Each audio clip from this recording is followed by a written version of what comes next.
Welcome, ladies and gentlemen. Sorry for being late. Welcome to North Stadium, Legacy High School against Fort Collins. About 2 minutes into the action here with just over 10:47 left to go in the first quarter. The Lightning is driving and into Fort Collins territory at the 32-yard line.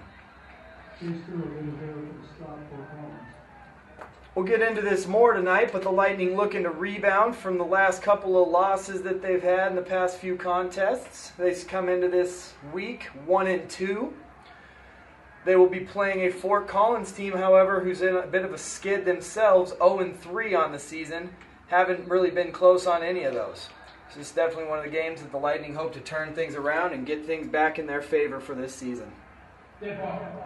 I'd like to welcome my partner in crime once again this week, Chris Brown, to the broadcast. What's up, y'all? What's up, y'all? Happy to be here. Yes, excited to be here. Gorgeous night over North Stadium. Beautiful night for some football. Couple of early penalties, and both of them have went against the Lampkins. It's definitely what you like to see if you're the Lightning faithful. Fidel in motion, 1st and 5. They give us to Fidel. Not able to break any, and that'll take him back for a loss of 3. For those of you who don't know, we did see Medina, the quarterback for the Lightning, go down last week. He will be out for this game and the remainder of the season after tearing his ACL last week. So you will definitely see Yoshihara at quarterback now and for the rest of the season. Well, like we talked about a lot last week, that's something that's not very... It's not a huge blow to the Lightning. You know, they definitely both offer different styles and bring different components to the game, but both of them, there are a lot of confidence in them from both sides of the team, and both quarterbacks will be successful. Yeah, I mean, they're definitely two different quarterbacks. I mean, with Medina, you definitely get a little bit more running of a quarterback. Plus, he plays with a lot of heart, so it's tough to replace a guy like that. So somebody on that offense is going to have to step up and try to fill that void. Absolutely, and the emotional side of things is really what he brought to the table. You know, you talk about someone who brings a lot of that energy and, fires up the side of the ball, and Pat was definitely that guy. 3rd and 8 now. Yosh with the quick screen over to the right side. Lampkins sniff that one up, and that'll be another loss on the play, bring up a 4th and 11. We'll see what Wayne decides to do with here in the early parts of the game. And this is a good week for the Lightning to bounce back after last week. I mean, one of the biggest things, I think, keys to the game for this game is just not turning the ball over. They got a little careless with the ball last week, and it definitely cost them some points. And we had mentioned it, Fort Collins is just not a very good team this year, so Legacy definitely needs to try to pounce on the winnable games because they still got some pretty tough games coming up in the remainder of their schedule. Absolutely. 8 turnovers in 2 games. You're not going to bode well against anyone, let alone a couple of pretty solid teams. That's a great kick from 46 yards out for Travis Baum, but he comes up just a little bit short on the kick. We'll bring up a 1st and 10 for Fort Collins. That'll bring up our first commercial break opportunity to go to our fellas down at Silter Har. As always, thank you very much for all of your support of this endeavor.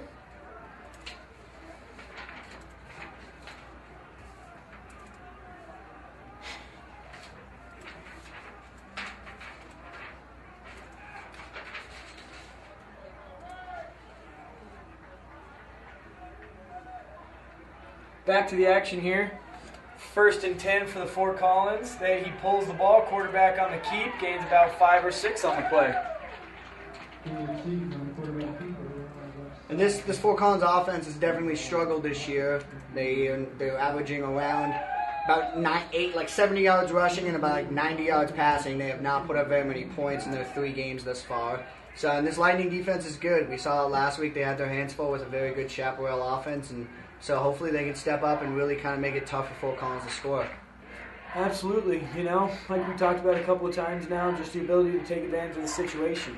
Not the greatest team that you're facing today, but at the same point, with a record like 1-2, Legacy is yet to be able to find themselves as being a great team themselves. So it's their opportunity to step up and prove that they really are and right the ship, really. Yeah, and it's tough. I think a lot of people fall into those traps of, 0-3, they're not.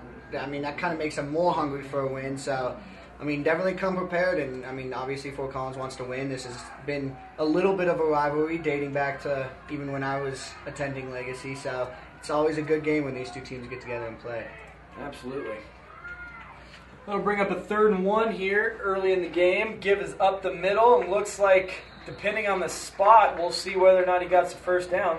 Was a great stop right there up the middle for the defense nonetheless, and it looks like the striped shirts are going to give it to him.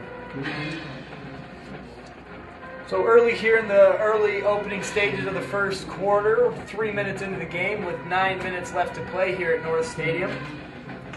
Legacy had an early drive and a field goal attempt of 46 yards. Travis Baum came up slightly short. Now Fort Collins is driving with the ball at the 30-yard line. That's a great play on the backside by number 47, senior linebacker Connor Ayers. Able to take down the 5'8", 135-pound quarterback. Yeah, that was good discipline. I mean, that's one of the toughest things to do as a defensive lineman and backside linebacker is to kind of stay disciplined. When the run's going the other way, instinct kind of tells you to run that way too. So that was a good job of coaching and good job of playing. Absolutely. As you can see from the outset here, Lampkin just trying to use what speed they think they have so they can get on the edge there. That's number 10, senior quarterback Caleb Seaton on the carry. He's a 6'1", 182-pound quarterback for him out there.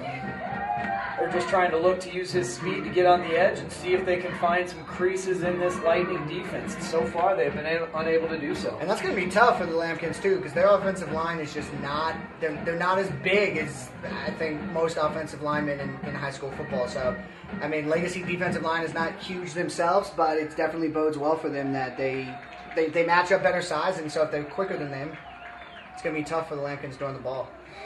Absolutely. That incomplete pass on 3rd and 12 will bring up a 4th down and 12 for the Lampkins. We'll go ahead and see if number 22, Drew Hebel, can have the impact on special teams that he's had in the past. You know, he's a daring returner back there, but he's also one of those that gives you that big play threat every single time. Spread punt here for the Lampkins. He'll work to his right, get the punt off. It's a low liner. Able to play it on a bounce. Nope, he'll let it go. Be down at the 26-yard line for the Lightning. Yeah, that's a good decision. You never know when that ball gets bouncing around. It's pretty tough to know exactly where it's going to go. So, absolutely, we'd like to take this for our first opportunity to go ahead and thank our people over at Seltzer Hard Motors. Chupa chupa, chupa chupa, chupa chupa, chupa chupa. At Seltzer Farm Motors, we are laser focused on providing a precise, transparent buying experience for all of our customers. And now, you can lease a 2011 Ford Escape for only $299 a month. First and 10 here for the Lightning that gives up the middle to Fidel Paris. Looks like about a gain of 3 or 4. And that's really where the Legacy's bread and butter is on offense. Fidel didn't get a chance to really run much last game, but they were largely playing from behind, so the running game's kind of taken out of the equation when you're trying to catch the team in front of you. Absolutely. I think that, you know, regardless of what exactly your offensive philosophy is, I know that Voorhees, even though we've moved to the shotgun spread a little bit more this year, still establishing that run has got to be a staple and a real key to the Lightning offense. That first game against Bear Creek, they found success on the ground, over 200 yards. And now, you know, that hasn't been the case these past couple of games. Look for them to try to establish the run early and often in this game and see what happens from there. 2 runs shoved basically right back in the Lightning's face will bring up a 3rd and 7 here from about the 29-yard line. This is really where Yoshihara was able to succeed and truthfully excel last week. He had a heck of a game out there as the quarterback for the Lightning. Yeah, he's a good passer. We've talked about it before. He's got poise in the pocket, and he's a pretty accurate passer as well, which definitely helps in these kind of mid-range third down conversions. Ball thrown behind to the wide receiver on the outside. That's number 19, Mitch McCall. The drop will bring up a 4th and 7. And to this point, with just over 6 minutes left in the play in the first quarter, the Lightning have really not had the energy or the momentum that they want to see on offense at this point in the game. That's one of those passes that it was a little bit behind the receiver, but I mean, you were still able to get 2 hands on it, so you would like to see him at least be able to come up with that next time. Absolutely. Bomb back to kick. Snap is good. Boot is up. Looks like a short kick. It's a very short kick. Got a nice little lightning bounce there. You'd like to see Connor Ayers be able to let that one continue to roll. He's clearly upset with himself.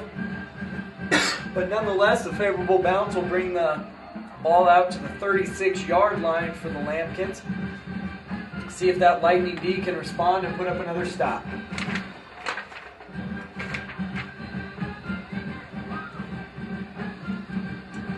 Both the corners you have today is number 25, Chase Cavill, playing the left corner. Number 22, Drew Hebel on the top side. At safety today for the Lightning, you got number 38, Matt Drotar. We already mentioned him earlier, but outside linebackers are Connor Ayers and Nick Weaver. Give straight up the middle to the Lambkins. That's number 3, Calvin Johnson, not playing for Detroit tonight, for the Lambkins with the carry up the middle for a gain of almost 20 yards. That must be Optimus. There it is. That's Optimus Prime out there, right there. showing a little burst.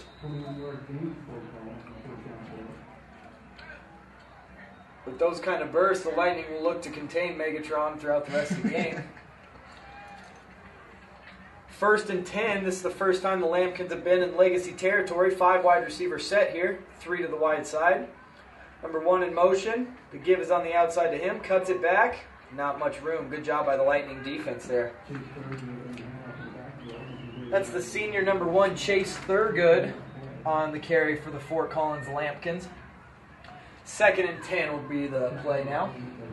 Yeah, and I really look at Skylar McQuee as having a pretty big game. I mean, he's definitely the stud on the defensive line, and his hand is pretty heavily bandaged for those of you who cannot see. But he's aggressive. He likes to get after it, pin his ears back, and especially with Fort Collins continues to run, I look for him to have a lot of success when they actually do decide to pass the ball. Tries the bubble screen to the wide side here. Incomplete is the call. See, that play right there typifies what the Lightning have got to be, why they've got to win this game, quite frankly. You know, you're playing up against a team that isn't on the scale of some of the other teams that you're going to be playing in this league throughout the year. And this is one of those that if you want to solidify yourself as a legitimate contender in this playoffs, come the state playoff time, this is one of those games you have to have. 3rd and 10 here from the right hash. Quarterback will try to get the edge, rolling to his left, has an open receiver. Cuts it back. Looks like he'll have enough for the first down. That's number 10, connecting once again with Chase Thurgood, the senior wide receiver for the Lambkins. And you never really want to see that if you're a defense. I mean, that's a right-handed quarterback booting left, and he still was able to get his complete body turned around. That was a good pass, but unfortunately as a defense, you don't really like to see that. That's a pretty tough pass to make. And trips to the wide side here for the Lambkins.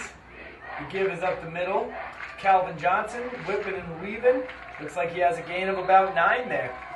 Those are those gashes you do not like to see if you're the Lightning defense.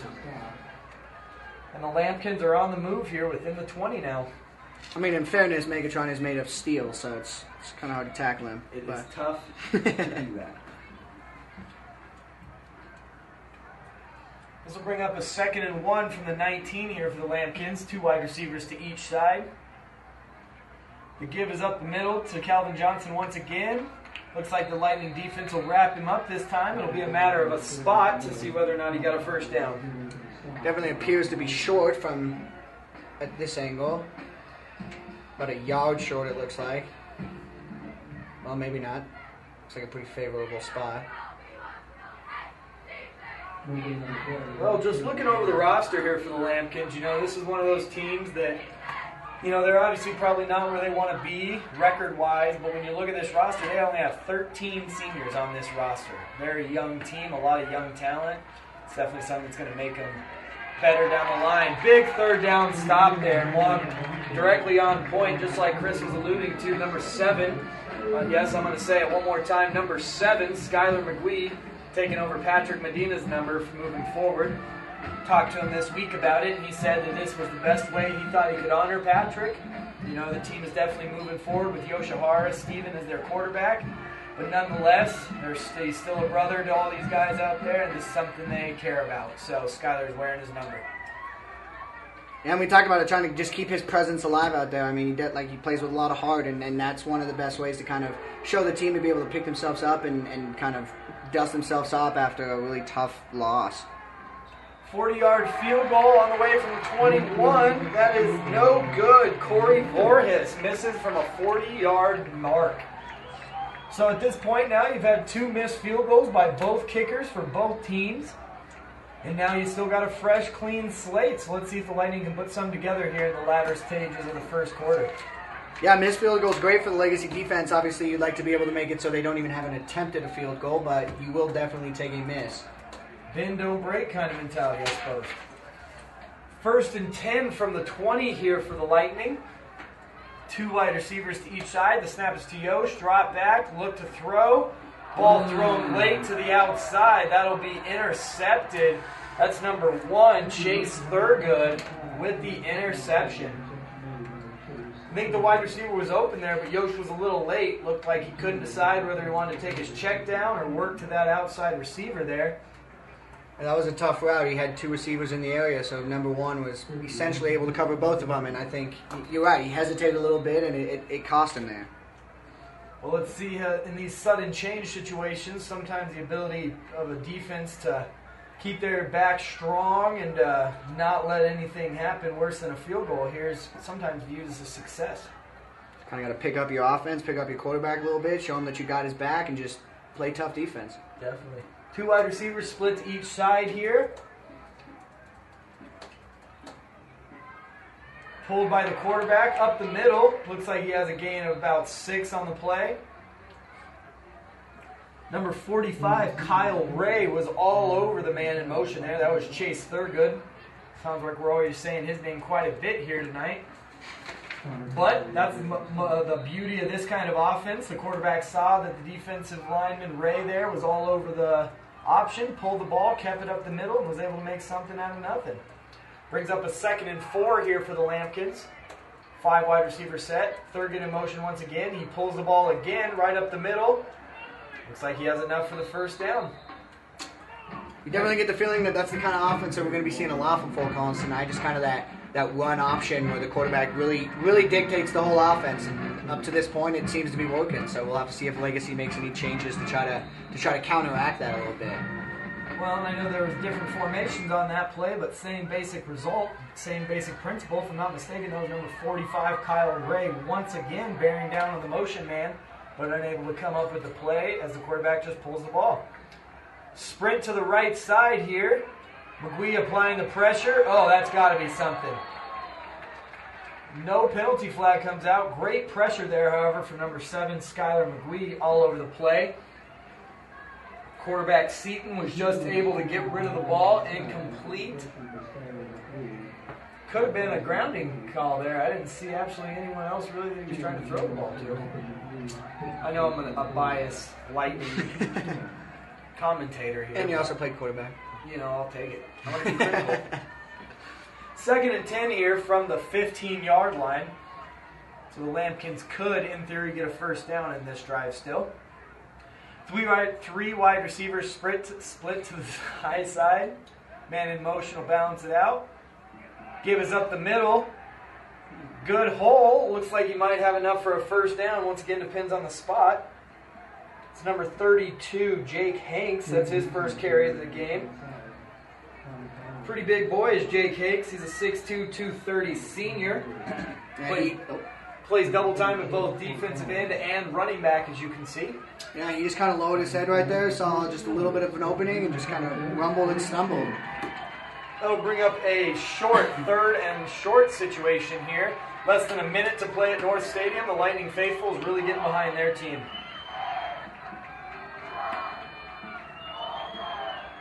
The toss to the wide side is to Calvin Johnson. He does have the edge. No one in front of him. Waiting for the call. Touchdown. Touchdown, Lampkins. Well, you know, no one really ever set the edge for the Lightning there, and Calvin Johnson, number 3, the senior running back, was able to just get to the edge there and get it into the end zone. I mean, you got to credit Fort Collins there. I mean, they capitalized on a legacy turnover. Now let's see if the Lightning offense can get back out there, shake it off, and go score one themselves. Well, it's like what we talked about at the beginning of the game. You know, the Lightning have had 8 turnovers, make it 9 turnovers now in the last 9 quarters that they've played.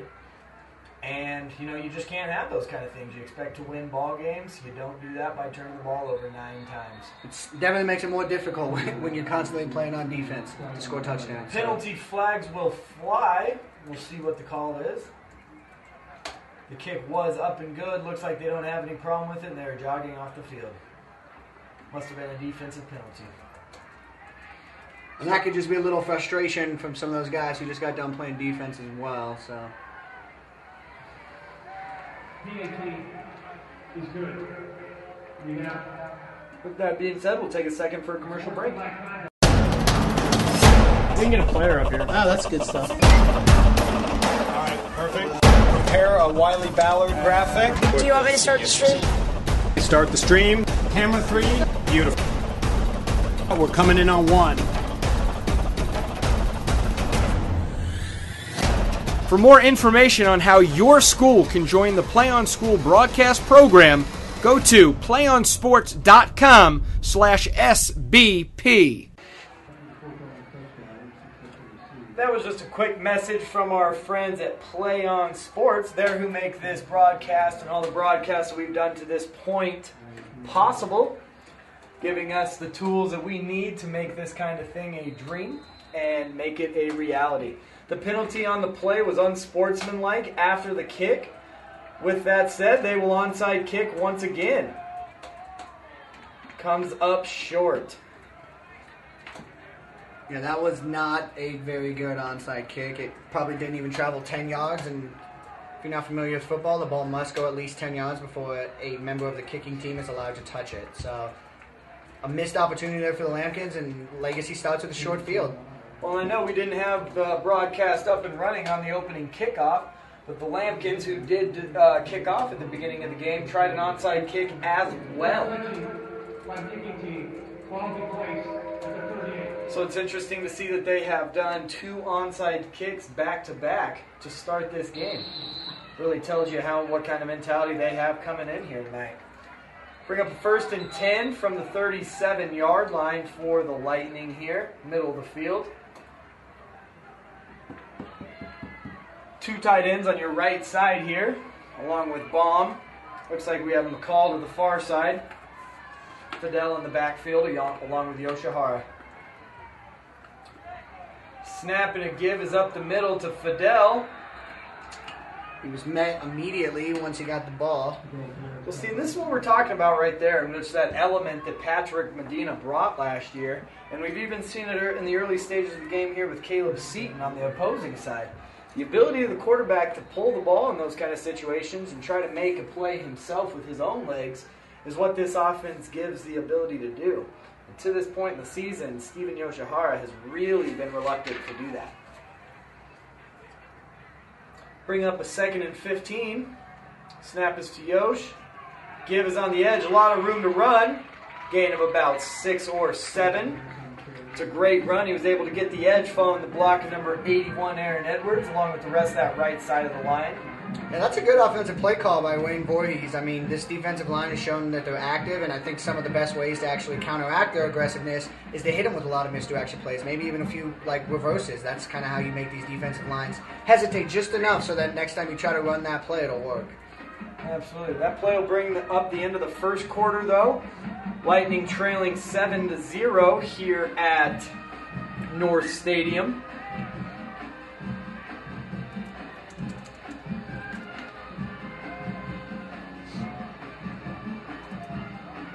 That was a good quarter for the Lightning. Obviously, they're down on the scoreboard, but their offense definitely had some good things. Me and Nick have been talking about it. Just show up those turnovers, and I think your defense will do better. I think if your defense gets out there and actually allows them to go the length of the field instead of kind of starting with their backs against the wall, their defense will be fine. It's just their offense needs to just dig deep and kind of keep the ball. Their drive so far looks pretty good. Absolutely. So 3rd and 7 here from the Lightning 42. Snap is to Yoshihara, looking for a play. Throws on the outside, incomplete, dropped on the contact. That's number 5, Matt Hughes, the senior cornerback, in on the tackle, forcing Mitch McCall to drop the ball. And to this point, that Lightning aerial attack has yet to take flight.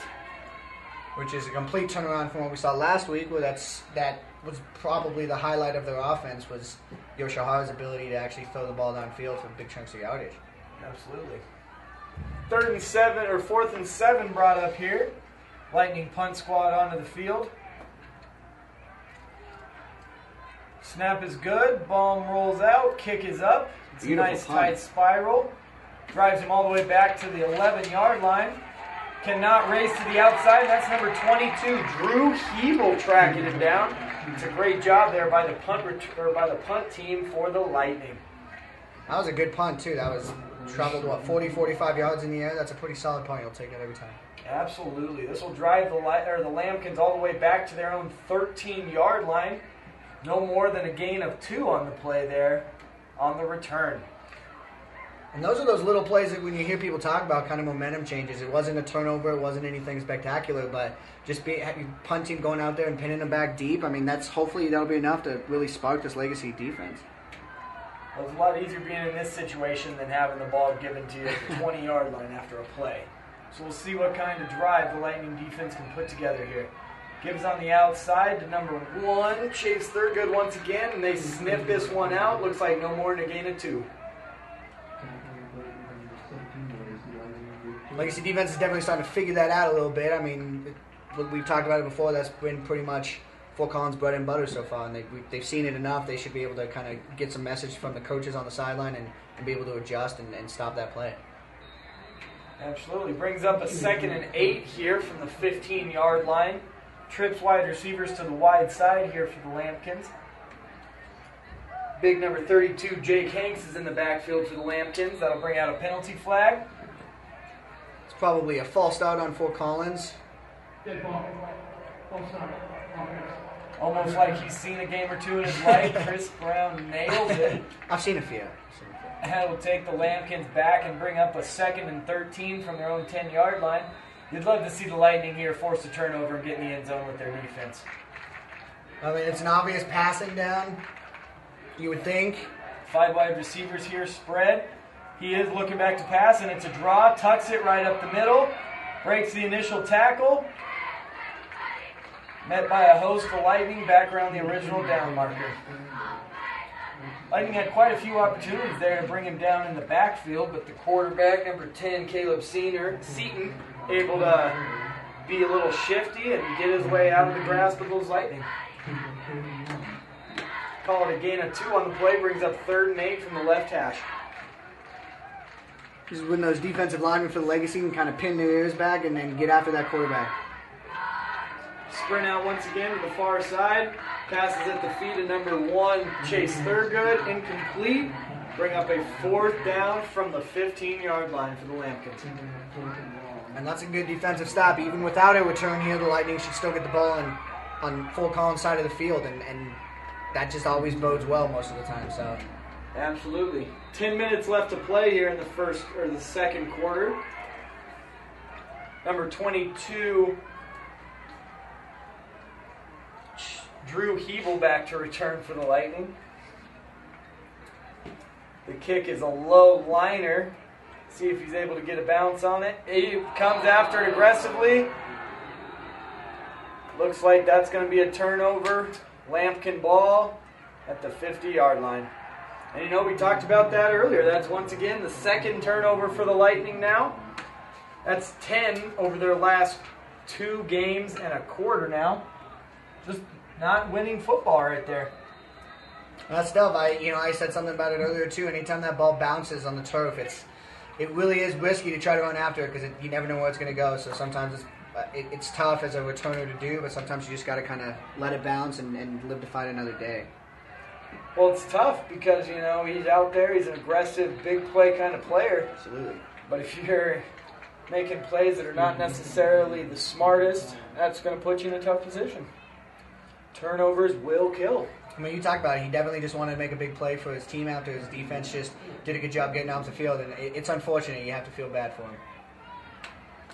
Nonetheless, what's done is done. The ball is at the 48-yard line of the Lightning. Lampkin's driving. The quarterback pulls the ball, has a seam to run, cuts it back, and has enough for a first down.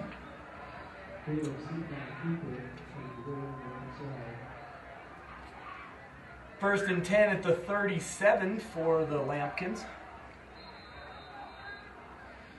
At the early stages of this game, you don't like the way that this is going if you're the Lightning. I mean, they had momentum, and then they lost it, and now Fort Collins obviously has the momentum, so Legacy needs a big turnover here. 5 wide receiver set here. Thurgood in motion. Quarterback keeps it. Up the middle, absolutely nothing happening. Loss of about 2 there for the Lightning. Number 7. McGwee in on the tackle once again.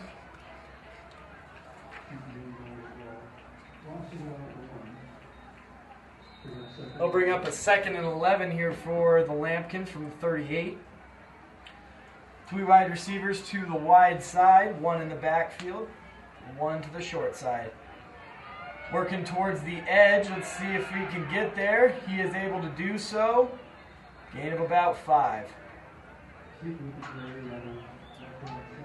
Move the ball out around the 35-yard line here for the Lampkins. Bring up the 3rd down. If you're the Legacy defense, you'll definitely take that. I mean, obviously you don't want him to gain a ton of yardage, but I mean, you had him running east and west instead of north and south, so your defense was obviously containing well enough, and it's just a good move by the Fort Collins player. But the Legacy defense, that's definitely what you want to see. You want to try to get that runner going sideline to sideline instead of end zone to end zone.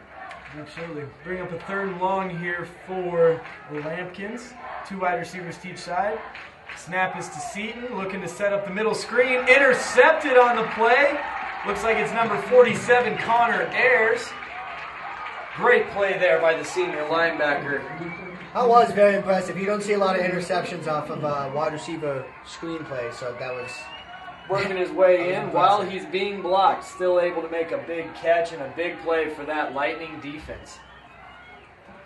They'll bring up a 1st and 10 now, coming out from the 33-yard line for the Lightning.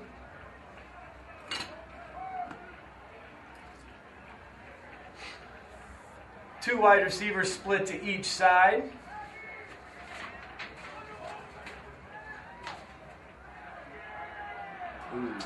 Yosh sacked on the play as the Lampkin defense was really coming after him there. Yeah, he was hit hard right there. Yosh slow to get up. Makes his way to his feet, though, at the Lightning 25-yard line. Well, that is one disadvantage as well about going completely spread like that. You had one running back in the game, but other than that, all you had was spread wide receivers. And if the Lampkins bring a lot of pressure on the play, you don't have a lot of options. You got to be able to get the ball out of your hand quickly. Yosh was obviously unable to do that there, and he gets a big sack. 2nd and 17 from the 25-yard line. False start right there, number 81 it looks like. Yep, that's number 81, Aaron Edwards with the false start. The Lightning are really moving in the opposite direction of what you want to be doing right now. And that's tough too, especially after your defense just got a turnover. You want to give your defense a chance to kind of catch their breath and have a nice long methodical drive downfield. So. Definitely, and believe it or not, folks at home, it is hard to call 2nd and 21. It is a tough position to be as an offensive coordinator. 2nd and 23. Even worse. 23 is longer than 21, making it even tougher. 3 wide receivers split to this wide side here, 1 on the back side. Looks like that's Mitch McCall. No high safeties, though. Pressure once again on Yosh. He has to get rid of the ball before he wants, and that is incomplete, bringing up 3rd and 23. Yeah, I couldn't tell if that was just a bad read by the quarterback or just kind of some confusion with the wide receivers. I think you mentioned it, though. He was definitely under pressure, so he did the smart thing and just throw it away rather than take a sack. Well, what that was is you had a double slant wheel combination down here to the wide side, and that's a long developing kind of combination. And if you're unable to have that kind of time, that's the result right there. Double split here. Looks to set up the screen over the middle. It's completed number 34, Paris Fidel. Minimal gain on the play, and it'll bring up 4th down.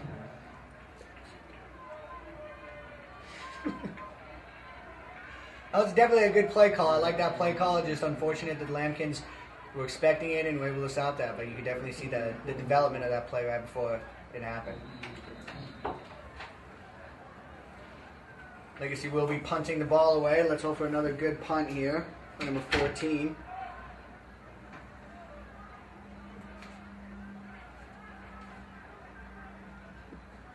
Not a great kick, but it looks like he could bounce and take a nice Legacy hop there. Picked up by the Lambkins player. And he's hit hard at the 40-yard line. That's another good job by the Legacy special teams.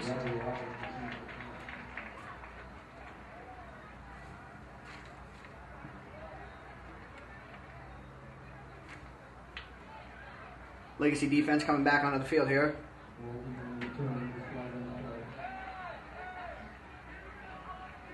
They've been keeping the Legacy team in this game, which is definitely what you like to see. They're kind of picking the offense up, even though the offense is struggling a little bit at the moment. It's enough, though. As long as your defense can keep you in the game long enough, just hopefully your offense wakes up and can spring one or two big plays, you'll be in good shape, and you'll take that every time. We did have a flag on the play there. It was on the Fort Collins Lambkins, so the ball will be pushed back. And set at what looks like the 25-yard line or so, 25 or 26, as it was a 15-yard unsportsmanlike penalty against the Lambkins there. 7-0 Lambkins here with 6:21 left to go at North Stadium tonight. 1st and 10 from the 26, empty backfield. Thurgood in motion. The give is on the outside to him. Great job there by number 47, Connor Ayers, once again setting the edge and making the play. Defense is doing a good job again of keeping them going east and west instead of north and south. That'll be a loss on the play, bringing up 2nd and 11 from the left hash now.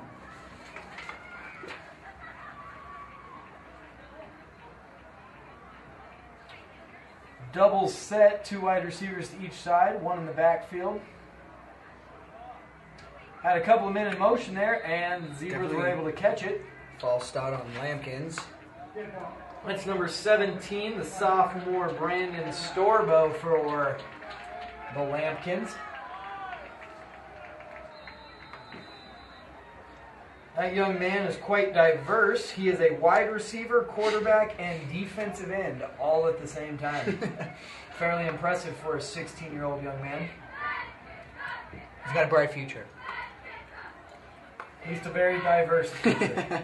2nd and 16 here. The screen is on the outside to Thurgood. Storbo with a great key block on the edge, right on cue. The gain looks like it might be enough for a Lambkin first down. 2nd and 16, and a simple bubble screen like that turns into first down.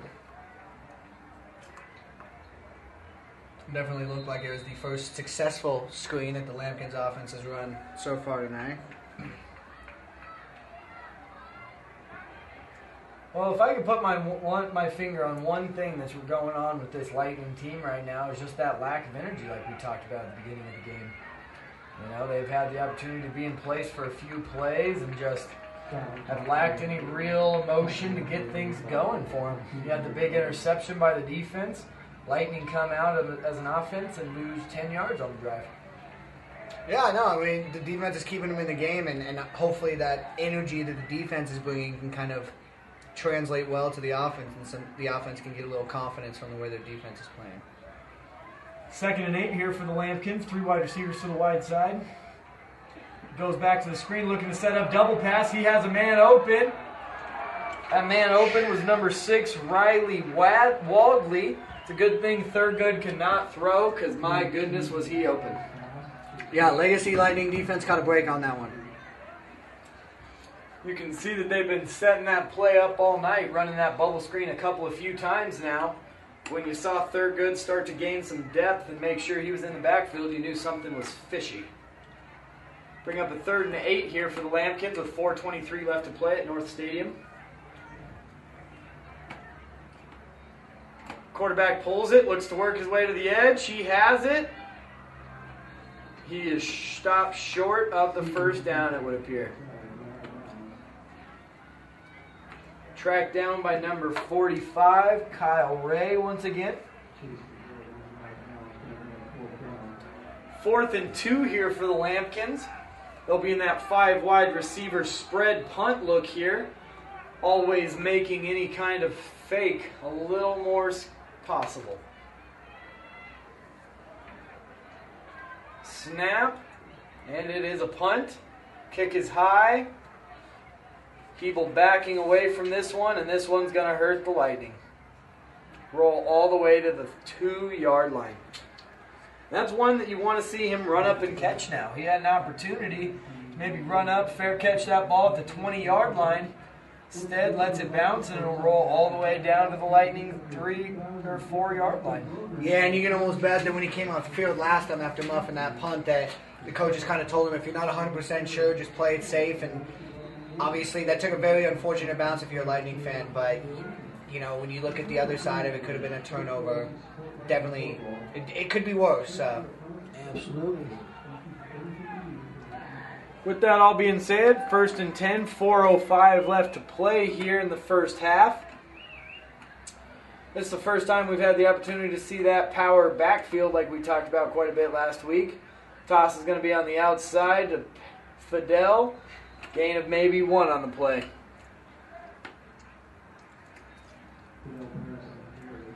Whole lot of Lampkin around that line of scrimmage.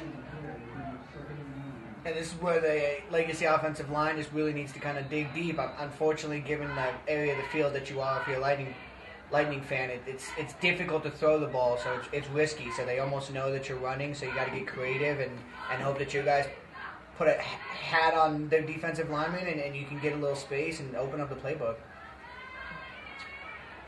2nd and 9 here, same formation. Gives up the middle to Paris once again. Good hole. Looks like he might have enough for the first down.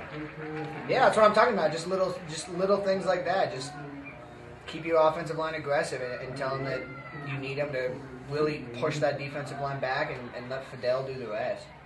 Absolutely. 1st and 10 will be the call at the Lightning 14-yard line. Still plenty of time here in the first half, as well as they have 3 timeouts.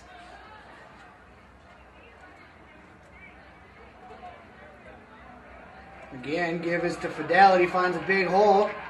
That's actually good. That's Jacob Bublitz. Bublitz on the carry. Gain of over 14 yards there for this senior fullback.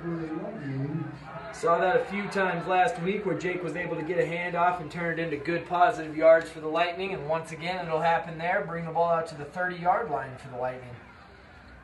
If it ain't broke, don't fix it. The Lightning will stay in the big backfield. Toss to the outside. Bublitz looking for Fidel to cut it inside. He does not. Looks like he'll have a loss of 1 on the play. It's all right. And when you're a running football team like the Lightning, you're going to have a lot of ugly-looking plays, but that's all right. I mean, it's your philosophy, it's your game plan, so you got to stick with it. Not every play is going to work, so. Definitely. Number 80, Jacob Saraceno, was a great play there for the linebacker to shrug off the tackle or to shrug off the blocker and still make a play on the ball carrier. Bring up 2nd and 11 here, still in that power backfield. Gives up the middle to Fidel. Straight ahead running, bouncing off tacklers. Able to keep the legs moving and gain about 5 on the play. Great job there. One of those where he was still on top of the pile, moving forward. That's what you love to see. 1:42 left to play here at North Stadium. Still all 3 timeouts for the Lightning. You can assume if they get a first down here on the next set of downs, they'll be looking to use those timeouts. Give his number 15, Jake Bublitz, keeping the pile moving, but it doesn't look like he'll have enough for a first down. Bring up 4th and short here for the Lightning. You'd imagine the punt team will be coming out. Exactly what's happening. I don't know why the clock is up. The clock is not stopped, and now Fort Collins will use their timeout and do so.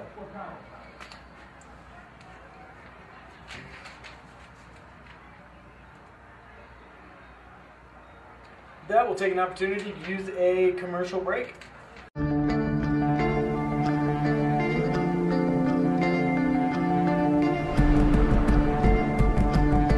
One match away from immortality. This is a total team effort. We're going to try to dictate to you what you're going to do on both offense and defense.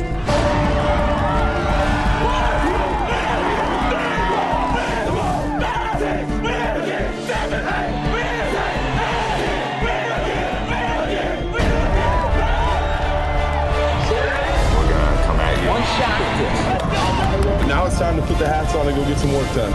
So they're all going to look to make a statement early.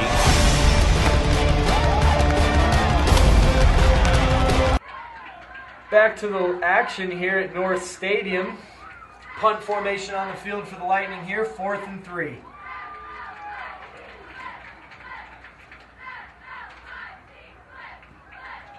Snap is good. 14 Travis Baum with a high boomer. It's number 5 Matt Hughes on the return, wiggling and waggling, and finally taken down. Be a loss of about 5 on the play. It's a great job by the Lightning punt team, able to swarm him and take him down. Yeah, you definitely, as a special teams, you definitely like to make the returner kind of fail when he's trying to be cute back there and do a little dance to try to get a little extra yards. So it's good to see them able to take him down right there. See if the Lightning defense can make another stand here with about just over a minute left before halftime.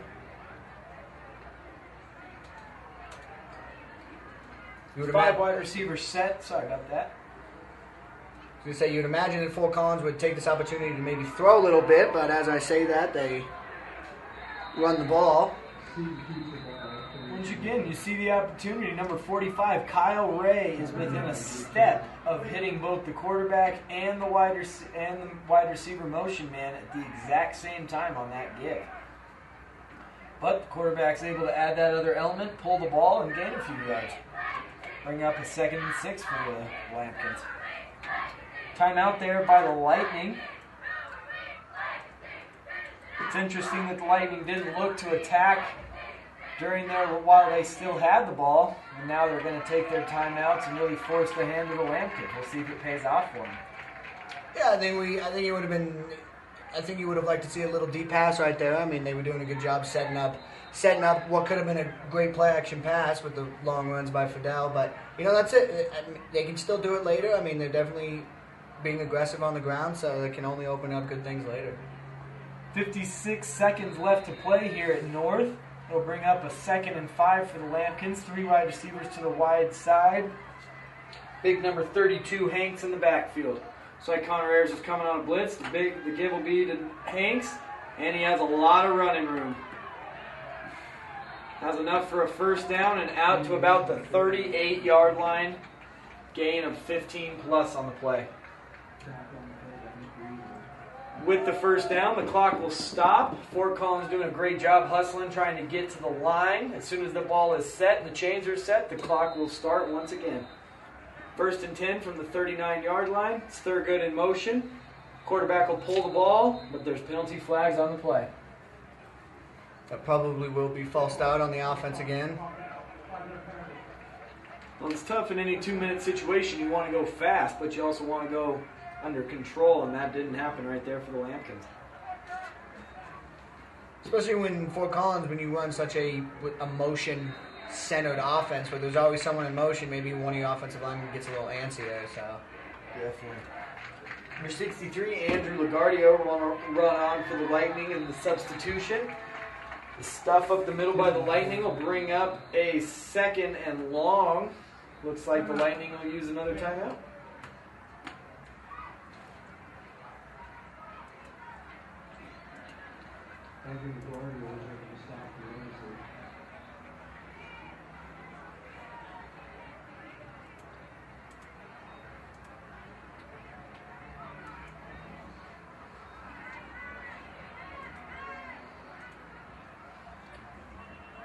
Definitely tune back in with us after the half. A few minutes before the second half action starts, we'll give you a little bit of analysis, let you know what we're looking for in the second half. and go back to those keys to the game that we've discussed early in the parts of the first half. Hoping the Legacy Lightning defense can hold for the last 28.5 seconds of the half here, going to halftime just down by 7 instead of potentially more. Which it looks like they will, because Fort Collins has chosen to just kneel the ball and run out the clock.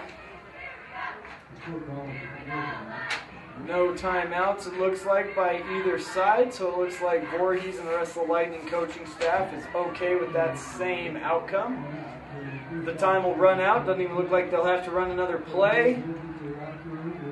Heading into halftime here at North Stadium, the Lightning trail 7-0 to the 0-3 Lambkins of Fort Collins.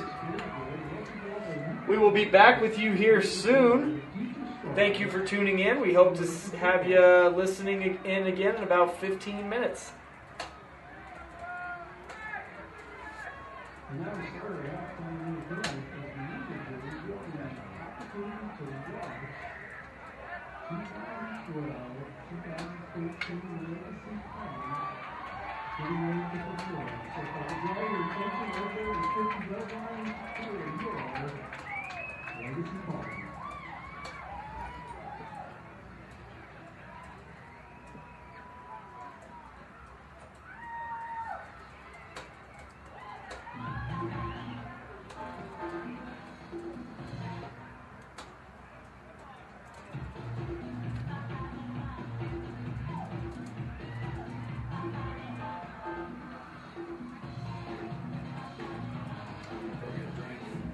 So it's 10 turnovers in the past 2 games there, did you say?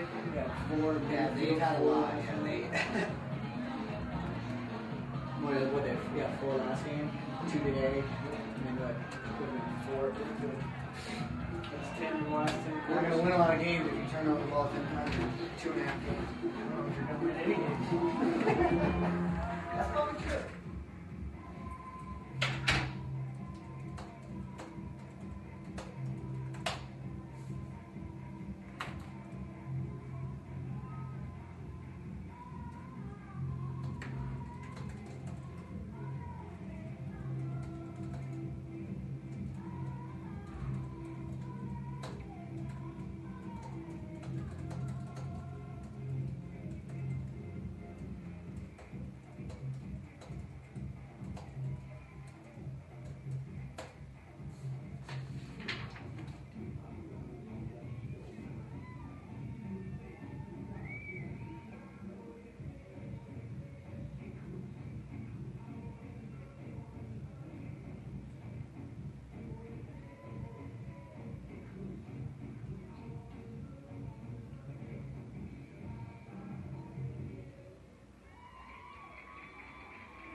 Yeah.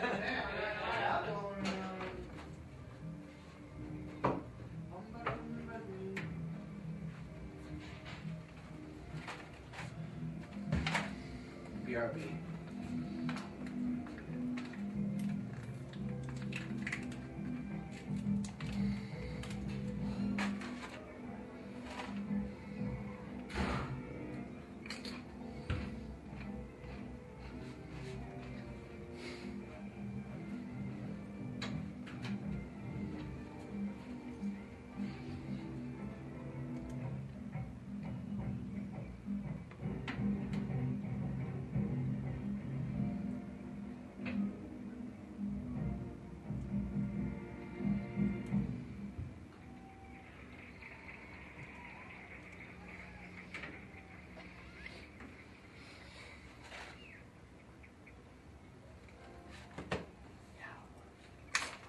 He got 53 total yards.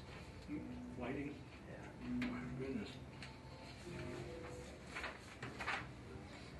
Wow. I actually tweeted out the wrong one, but it's alright because I didn't get the -8 yard off that sack on you. So I gave you 61. Sounds a little bit better. These were in the 60s, yay. Oh my goodness. God. And what's crazy, so we lost last week 34-10 or whatever the final ended up being. We had 400 yards of offense last week still. 50. Oh, wow. What a turnaround, huh? At least we're not doing a 20-minute half. Yeah. Right back to things.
So what are you teaching?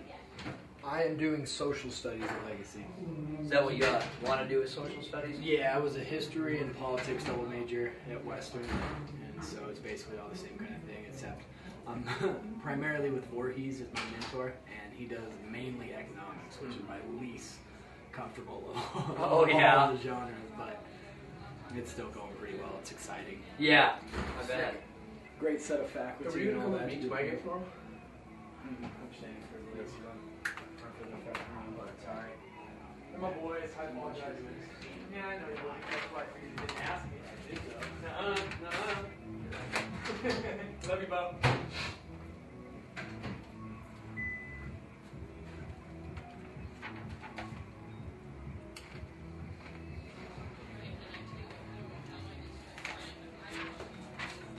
Don't know if I'm allowed to say it over this, but I figure if I start teaching there again, I can just take over in a few years when the big man decides to step down. There you go. Hey, Coach. It was weird when I came and did the previews. I knew that there had been some coaching changes and this and that. I walked out there and said, "Oh my God." I know Krupa, and that's about it.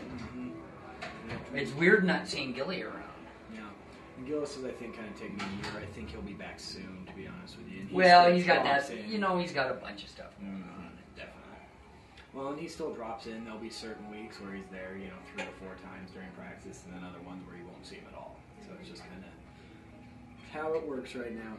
Well, and I know that, I've talked, I don't know if he's doing it this year, but he's done girls tennis. Oh, yeah. And it usually ends up like an hour-and-a-half bowl session between him and me.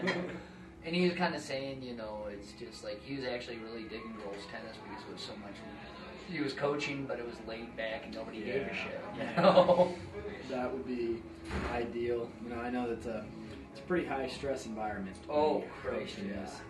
No matter what level you're at, when it's up here, it's pretty high stress. So there's always something you're dealing with. I was actually, I talked with, do you remember Chase McBride? Mm-hmm. He just got hired up at Berthoud as their AD this year. Awesome. Doing a short on that. And he was saying he was basically a grad assistant after he did a short stint as a free agent, and he was grad assistant at Boise. And he did a year and stuff. And the coaches basically pulled him aside. Said, we think that he basically said they don't think you make a great college coach, but he goes, we'd be remiss if we didn't tell you. You probably would rather go and teach and be a high school guy than a college guy. This was Halfrich that said this. Mm-hmm. He goes, I've been doing this for 16 years, I'm unmarried, frick, and yada, yada, yada, yada, and it's a whole different lifestyle. Well, and it's tough, and to be honest, why I stuck through and played all 5 years, because I was never going to play major time or contribute those kind of things, but it was, like I said, wanted to be a part of that team, and I wanted to coach college football until the last year that I went through, and we had a coaching change and a lot of younger guys, and I thought that would be something good for me, but seeing the way that they take college football and the seriousness, and that truly is your life, they were, which, I always understood, but there's just a seriousness to what they bring and, what the mentality they bring to football that, is just above and beyond. I played up at Black Hill State, and I had a buddy that ended up finishing up as what's up, Pam? As the linebackers coach up there, and he just switched about 3 or 4 years ago and went over to Kelly Walsh and Casper. Mm-hmm. All he was doing was coaching football and doing equipment there. Yeah. That was his life. That recruiting, obviously. Non-stop, and it's something else. That was for sure. What's the score? 7-zip. Oh, I thought it said 21, so I came in. I thought Legacy was winning a game. Don't say that. I've got a volleyball. What are you doing there, Pam? Volleyball, tennis, all of the above. Are you the new Brian Miller? I am not.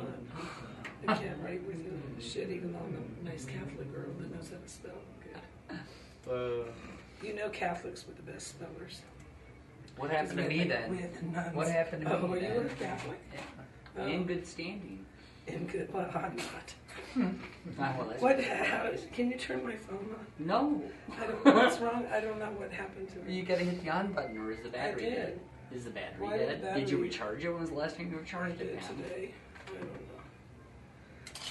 So Have they hired anybody to replace Brian then? Good Yes, God. they did. He started today. That's almost gonna be tight. That's a touchdown. Come on, get your. You gotta make it now or never, kid.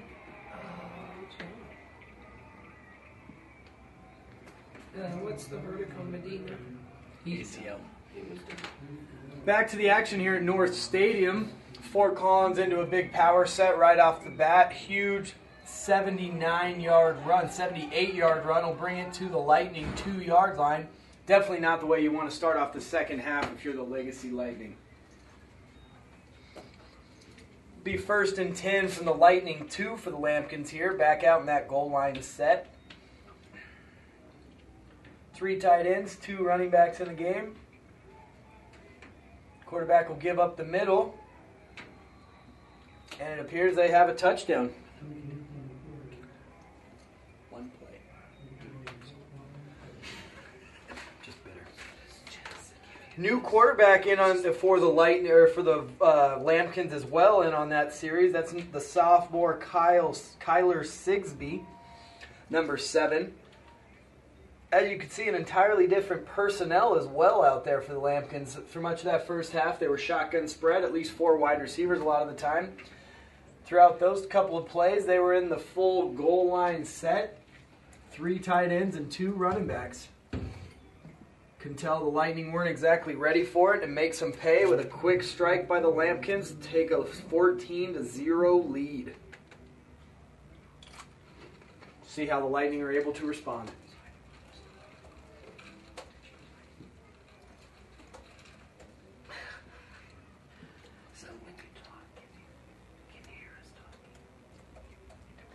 We'll go Chupa chupa ooh. Chupa chupa ooh. Chupa chupa ooh. At Silverfire Motors, we are laser focused on providing a precise, transparent buying experience for all of our customers. And now, you can lease a 2011 Ford Escape for only $299 a month. Tibbity bitty. Cha cha cha. Chupa chupa ooh.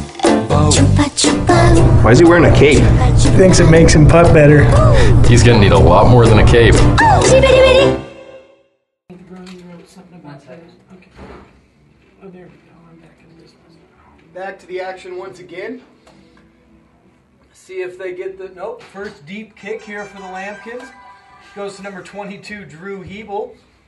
Running ahead of his blockers, but still making it out to about the 34-yard line. We'll see if the Lightning can get this turned around, get something going in a positive momentum. That's definitely not how you envisioned starting the second half if you're the Lightning. Well, you played a great defensive first half. Only gave up one touchdown, and that was because your offense put you in a tough position. Then you come out, and it only takes you one play to wreck that whole thing, giving up the 78-yard run. Nonetheless, you're at where you're at. 12 men on the field will be the call. And once again, this is not where you want to be if you were the Lightning, backing in the wrong direction. Bring up a 1st and 15.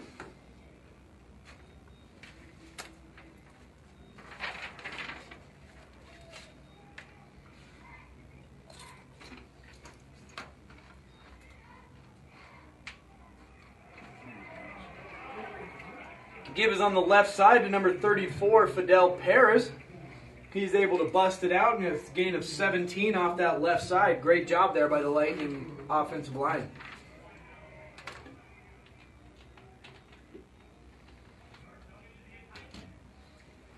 First and 10 now from the 47 for the Lightning. Back out in that power set.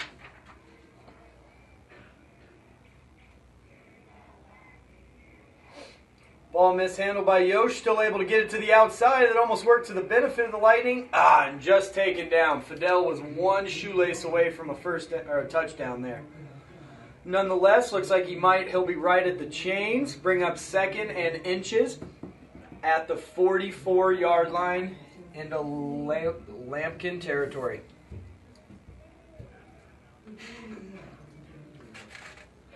First and 10, and here's a little bit of momentum for the Lightning faithful.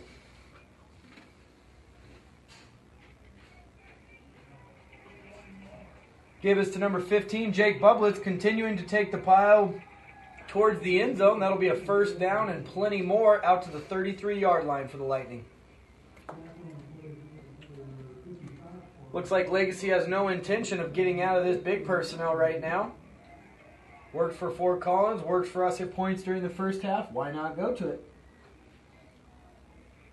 First and 10 here for the Lightning.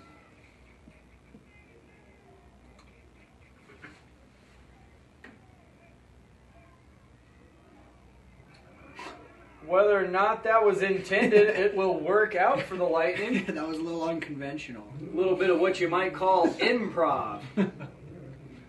Nonetheless, improv counts in this game too. Gain of 7, bring up 2nd and 3. That was like a two-hand over the shoulder shot put right there. Brett Favre is going to find himself in the Hall of Fame for plays exactly like that. Maybe if Yosh had thrown it left-handed, that would have been dead on far.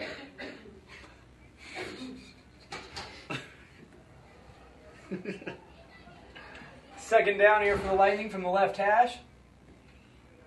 Give is once again to number 15, Jake Bublitz. Looks to cut it back. Minimal gain on the play. Whole host of Lampkins in there to smother the play. Number 78, the senior defensive lineman for the Lampkins. That's Javier Lerma. In on the tackle. He's a 6'3", 275 man beast in there. Lamb beast. Lamb beast. I see what you did. 3rd and 3 here for the Lightning from that left hash once again. Maybe I should just stay here. Given on the left side, cuts it back. Plenty of running room. Keeping the legs moving once again, and they'll have a Lightning first down. Keep those chains moving, number 15, Jake Bublitz on the carry.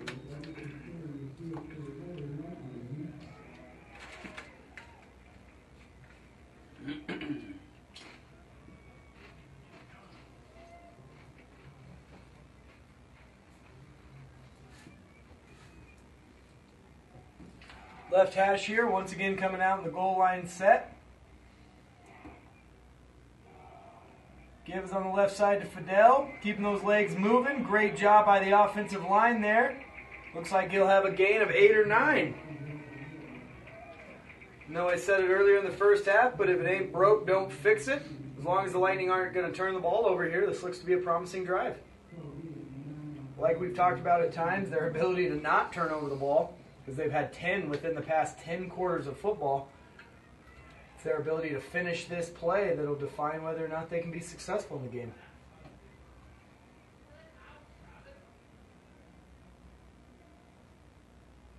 Give is once again to Jake Bublitz on the inside. A little bit lesser of a gain there. Might be enough for the first down, however.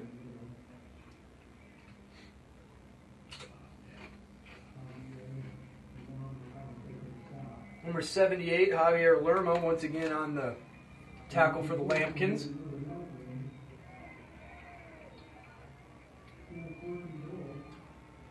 First and goal from the 5.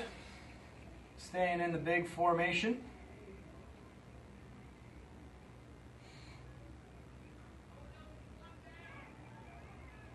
Toss to the outside, wrapped up backwards of the line of scrimmage. Loss on the play. Bring up 2nd and a long 6.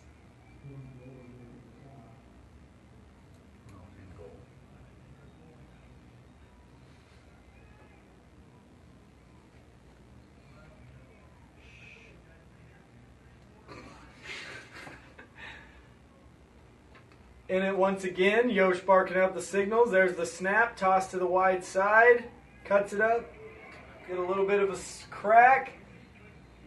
Looks like he'll be taken down at the 2-yard line, bringing up 3rd and goal from the 2. Yosh pleading for the next play.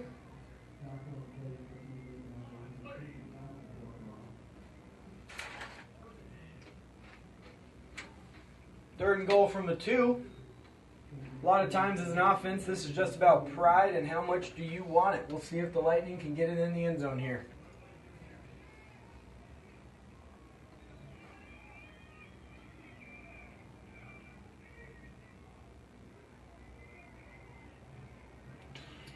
And absolutely stuffed at the point of attack. Looks like he might have even lost one.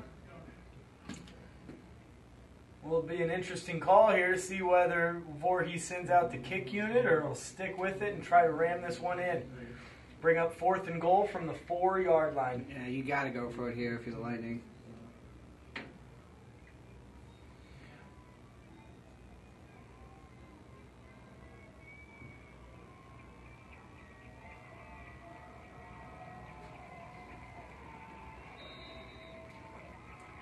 Lightning student section getting behind their varsity players out there.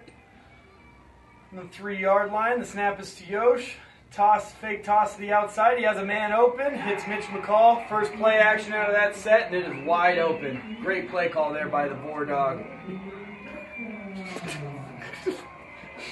Put that on me. See you guys. See ya. Touchdown for the Lightning. Pinning the extra point, that'll put the Lightning behind by a score of 7 to 14. Number 14, the senior Travis Baum, out to kick the extra point. Snap is good, hold is good, kick is good as well. 14-7, the Lightning trail, but you definitely like to see a touchdown nonetheless. Let's see if the Lightning can continue to build on it and get something done. Yeah, that long defense that long opening drive by Fort Collins seemed to have waken up the Legacy offense. I mean, they've been moving it pretty successfully all game. It's just that way they actually were able to not turn the ball over and really get that long, methodical drive you're looking for. Absolutely. The thing is, drives don't matter unless you score touchdowns with them. Luckily, the Lightning were able to do so on that play. Yeah, now it's the defense's turn to really go out there and kind of get the ball back quickly to this offense, keep their confidence up, get the offense's confidence continuing to go. So we'll definitely see. Well, and how do you respond as the defense? Just giving up a big 80-yard run in the last series. Are you able to make the adjustments that you need to come out and get a different outcome this time? Yeah, I mean, right there you definitely saw the offense picking up the defense right there because the defense was kind of picking up the offense here in the first half. So kick is into the end zone. Nice deep kickoff from Travis Baum there. That'll bring up 1st and 10 from the 20-yard line.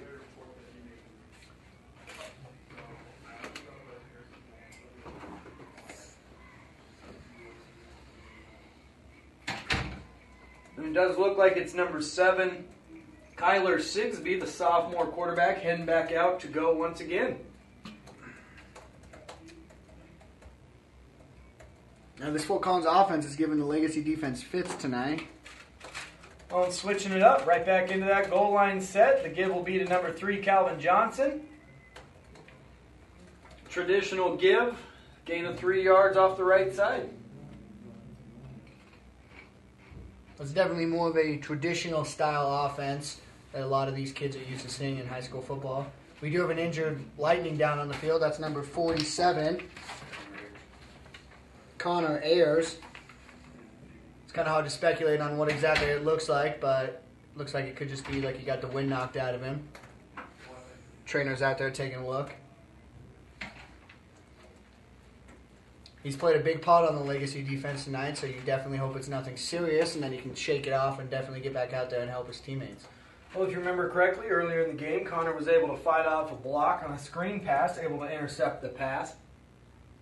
So you know that he has that big play capability, and on that particular play, just preceding the injury, he was able to fight off a block and be in on the tackle as well.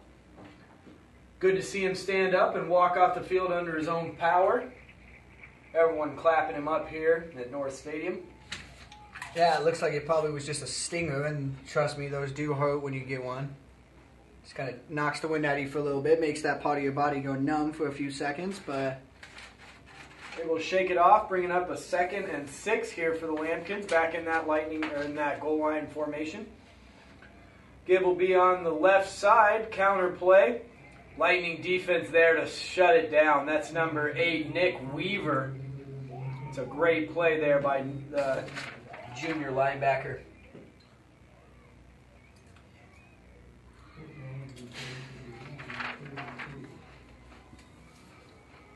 This is a big stop for the Legacy defense right now. 3rd and 7. Try to get this Fort Collins team off the field and a quick 3 now. Get the ball back to your offense. Lightning players on the sideline trying to get behind their defense, get a big stop here. Back in that traditional spread look, 2 wide receiver or 2 quarterbacks. Quarterback works to the right and will be dropped down at or right behind the line of scrimmage. That's number 7, Skylar McGwee, taking down number 7, Kyler Sigsby. That'll bring up a 4th and 9 for the Lambkins. You can expect the punt unit to jump onto the field now. And that definitely appeared that the coverage downfield was good, so you can almost credit that sack equally to McGwee and the secondary because the quarterback had nowhere to go with it. Well, it's interesting the kind of adjustments you see that come out of a halftime. You know, because the Lambkin offense, which hadn't been terribly effective, was getting the job done. They were up 7-0 at halftime. When they come out, new quarterback, new seemingly offensive philosophy, and are able to capitalize off that right off the bat. Now that the defense has been able to make adjustments to that, they come right out, stop the defense, and now the ball is back in the offense's hands. It's a true game of chess, ladies and gentlemen. And it does look like Legacy will come out in that power back formation again, as I see number 7, McGwee, going out there. I mean, they had success with it last time, so again, just keep running until they stop it, and maybe try to throw out of it too, maybe. Well, and that's what got him the touchdown eventually. Gives up the middle to Paris. Looks like about a gain of 3 or 4 on the play. Was able to shift off a couple of linebackers and still make positive yardage there. We'll bring up a 2nd and 7 for the Lightning.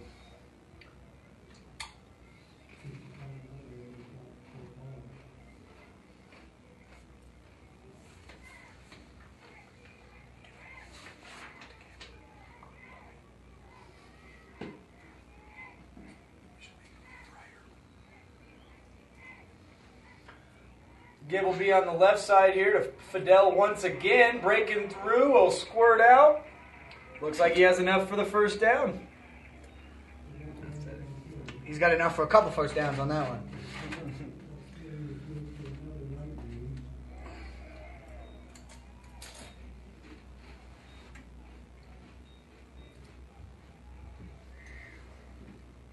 That run will also take the Lightning into Lambkin territory. Crossing in and now at the 47-yard line. Once again in that big set, it'll be a handoff up the middle to Luke Bublitz. Gain of at least 5 on the play. Tough, hard-nosed running right there. Yeah, and this really is the type of style of football that Coach Wayne Voorhees wants to play. He's always been a run-first coach, and if they can continue to have success like this is definitely what he wants. And then he'll take his shots every now and then downfield after the kind of lull the defense to sleep with some run plays. So this is definitely, I think, the way Voorhees wanted it to go from the very get-go. And you're right, maybe that lack of energy that they showed earlier kind of prevented him from doing that. It's going to be a toss to the outside. Fidel able to make a man miss. Continue to move forward. Oh, that's a tough couple of yards there.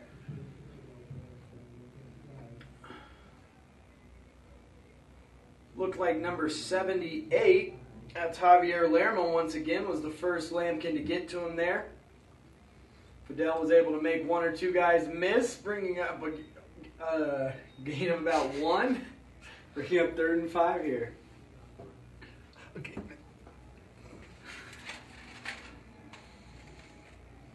This is a big 3rd down for the Lightning right here. Luke Bublitz upended at the 41-yard line. That'll be short of a first down. You'd expect Voorhees to go for it here, given the field position. Yeah, it's in that kind of no man's land in terms of very few kickers in high school football can kick a field goal that far, and punting, well, I mean, it's pretty hard to keep it from going in the end zone. So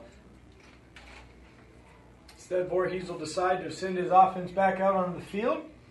You wonder if you're going to get a pass here. Nope. Toss once again on the right side. Fidel racing to get the edge. He's able to do so. And a first down for the Lightning, but a late penalty flag will come in. That's never good when a late penalty flag comes in. It's usually a sign of offensive holding. That will be the call. Turn that 4th and 5 and the conversion into a 4th and long. Now you almost make Wayne Voorhees have to punt it. Absolutely. That's a tough one to deal with. You know, it seemed like it was behind the play. You'd like to see the replay of that and see how bad it really was.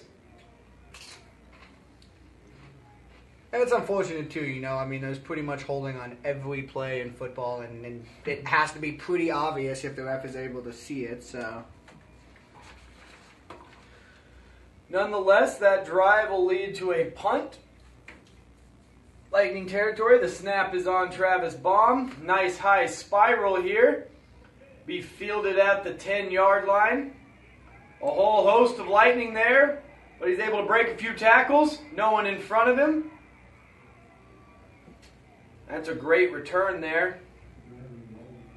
Looks like number 6, Riley Waldy, the junior wide receiver, 6 foot, 185 pounds for the Lambkins.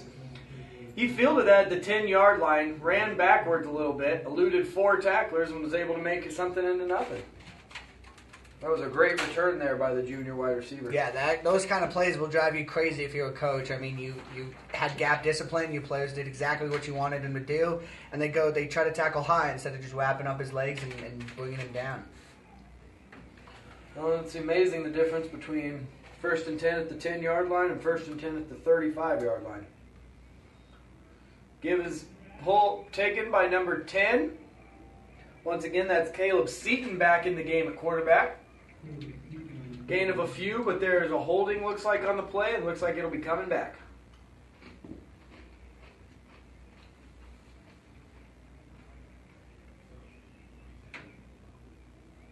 You know, and I think offensive holding, too, there may be no correlation at all, but I think when you play a very run-focused, run majority of the time offense, your offensive linemen get tired, and so they try to cheat a little bit, and it's bad discipline on their part, but I mean, these guys have been run blocking pretty much every play of the game if you're an offensive lineman for Fort Collins, so they definitely get lazy, and then they hold, and they got caught for it on that time. Whatever the cause of it is, it brings up a 1st and 17 for the Lambkins, as that'll bring up the end of the 3rd quarter. That was a quick quarter. Nonetheless, we'll jump into the 4th quarter action here. The Lightning take on, and trail the Fort Collins Lambkins right now, 14-7. Go ahead and like to take this opportunity to thank our sponsors at Silter Hard Motors. Chupa chupa chupa chupa chupa chupa. At Silver Motors, we are laser focused on providing a precise, transparent buying experience for all of our customers. And now, you can lease a 2011 Ford Escape for only $299 a month.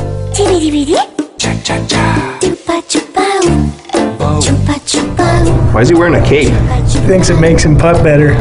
He's gonna need a lot more than a cape.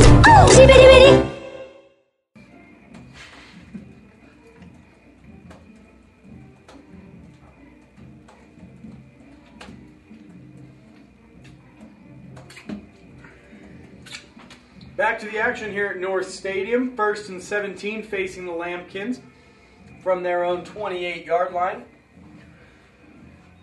Looks to throw that bubble screen to the wide side. A trio there of Lightning defenders all over there to shut it down. First to lead the charge was Skylar McGwee and number 8, Nick Weaver. Also in on the play was number 38, Matt Drotar. That trio was able to take the ball carrier down, leading to a 2nd and 16. 5 wide receiver set once again.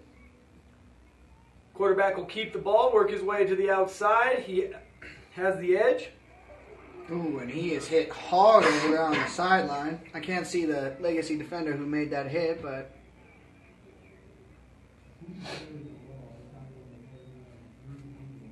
Looks like it was number 22, the corner, Drew Hebel.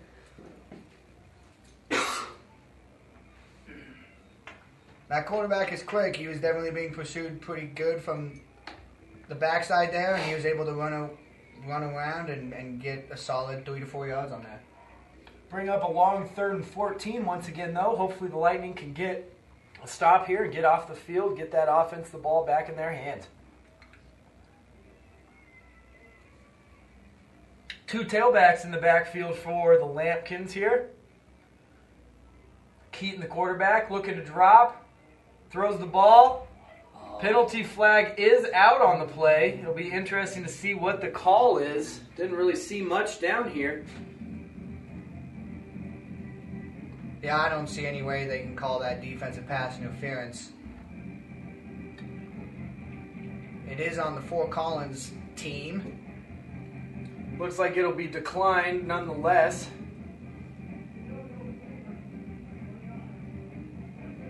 Penalty will be declined. Illegal substitution was the call. Bringing up a 4th and 13 from the 32-yard line. Number 22, Drew Hebel, is back to return for the Lightning here. We've had goods and bads out of Hebel tonight. Being too aggressive, trying to get after the ball. Fumbled, led to a turnover, as well as he had a big 35-yard return earlier too. That was a high snap there by the long snapper for Fort Collins. Luckily, the punter was able to actually catch it. Just get that off, and it turns out quite well, given all those circumstances. That's Chase Thurgood once again, able to get that punt off, make a little something out of nothing. Nonetheless, the Lightning will start at the 16-yard line, 1st and 10. See if the Lightning come back out in that big personnel, or if they look to start entering more of a balanced kind of attack. It'll be interesting to see Voorhees' approach now that we're into the 4th quarter.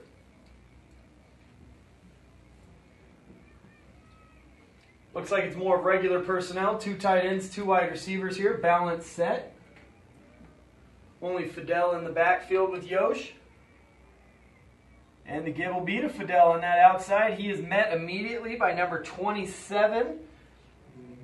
That's Paul Roybal for the Fort Collins defense, able to hack him down behind the line of scrimmage. Check that, number 28. And this is really, I think, where you'd like to see a little bit more. Try to stretch it out, go downfield a little bit. I mean, your running game has been working like phenomenal. It's definitely worked, and take your shots. I mean, this could be your chance. We'll see. They're starting to key in on it, and anytime you overuse something, its effectiveness does seem to have a tendency to go down a little bit.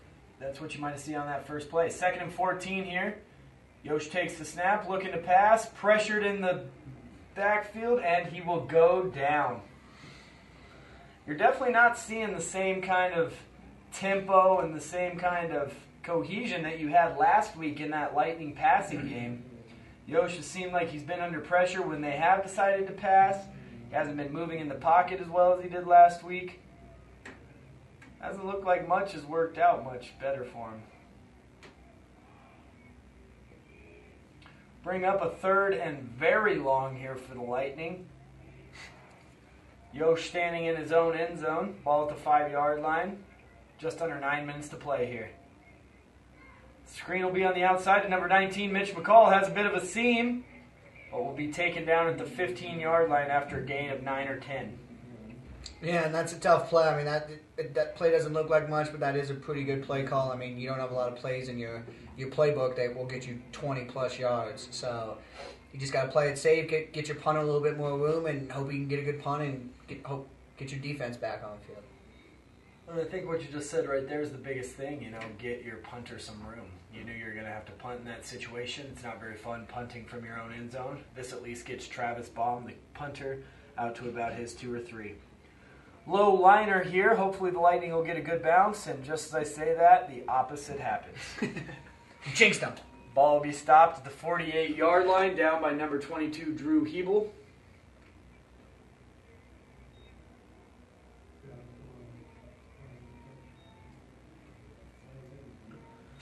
First and 10 for the Lampkins of Fort. Chupa chupa, chupa chupa. Chupa chupa ooh. At Silver Motors, we are laser focused on providing a precise, transparent buying experience for all of our customers. And now, you can lease a 2011 Ford Escape for only $299 a month. Chupa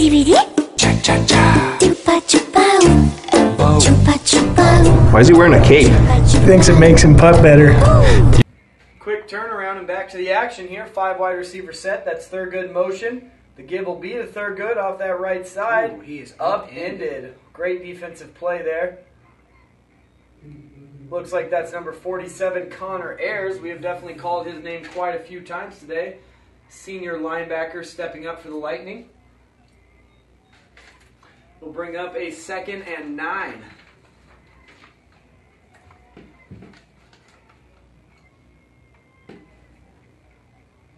Three wide receivers to the wide side over here. Give will be up the middle. Bit of a crease, running hard. Be taken down just short of the first down. That's number 32, Jake Hanks. Once again, that big body is rumbling, stumbling, and trying to gain first down. Bring up 3rd and 1. And that's really kind of been the story for the Legacy defense. They've had their moments where they've looked super good, and then they just, they're able to stop them on first down, and then second down, the Fort Collins Lambkins are just able to gain some yards. See if they can hold tight here and make them force them, at least make them think about punting. I don't know if they will. If they can stop them here. Quarterback under center. Be a direct give to the fullback, depending on the spot. I don't know if he got it there, though, Chris. That was a great defense. Yeah, it doesn't look like he did, but all those calls by the refs are so subjective anymore that it's tough to say. Absolutely. If he didn't get it, he at least got about 6 inches, which is enough to probably entice the Fort Collins coach to go for it. 4th down will be the call here. Bringing the offense right back onto the field. Number 7, Kyler Sigsby running out onto the field. We'll see if he's the quarterback for them. That is the case, lining up under center. This is a battle of who wants it more right here. Back to that goal line formation. 4th and inches from the 38. Toss to the short side. Upended. We'll see if he made it. That referee looks like his spot is short, depending on the measurement. I think the Lightning made the stop.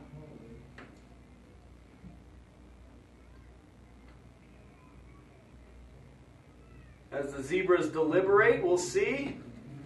They're going to go ahead and bring it out. Bring out the sticks and make the measurement. But I'm just looking at it from here. It looks short. As you can see at home, we'll give you a nice zoom-up picture there on it. See as he stretches those out. Show us 4th down. First down, Bolts.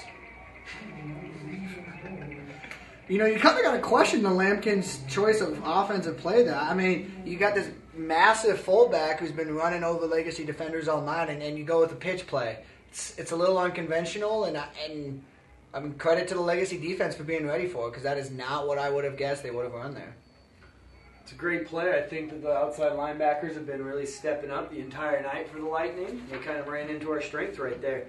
Nonetheless, the Lightning will take over at the 38.5-yard line here. See if they're able to muster together any kind of momentum. 2 wide receivers split to the wide side here. That's Matthews and McCall. Bomb in motion across the field. Ball hits Fidel in the backfield. Looks like Yosh is able to cover it up. That's on the center there. Bad snap. And with the clock kind of winding under 6 minutes here, I mean, you would like to think Legacy almost has to approach this drive with the mentality of it's now or never type, because you're not sure how many times you're going to get the ball back. Well, you're absolutely right. In this entire half, it seemed like that's kind of what you've gotten from the offensive attack here for the Lightning. Either pretty good momentum, good plays, or just horrible negative plays that are really affecting your team. Toss will be to the weak side, back to Fidel. A little bit of room to run. Get it back into a 3rd and long situation, but still 3rd manageable. Brings up 3rd and 8 at the 40-yard line. Yeah, and this is tough too because it may be a little premature, but let's say you don't get it with the clock approaching 5 minutes. I mean, obviously you're on your side of the field, but you may almost be forced to go for it if you're Wayne Voorhees. I mean, you're down by 7 points, under 5 minutes.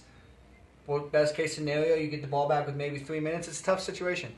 When you see how important of a play it is here, is Wayne Voorhees will take the timeout right at the 5-minute mark to deliberate and set up exactly what they're going to do here.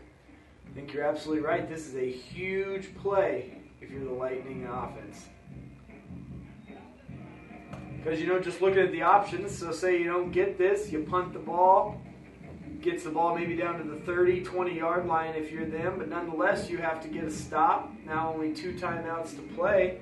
Really puts you in a tough position if you're the Lightning.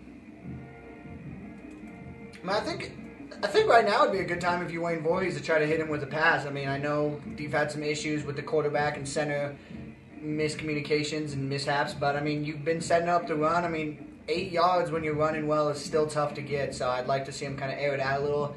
Maybe try to take a shot downfield. I feel like they've done a good enough job setting it up and try to catch that Lampkin defense sleeping a little bit. Absolutely.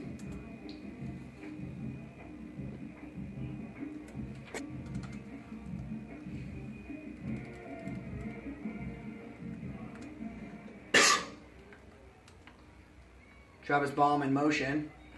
It is a pass, and he is hit hard. A lot of pressure once again on Yosh, and that sack will make the decision a little bit easier, you'd think. That is the case. Here comes the pass unit, or the punt unit.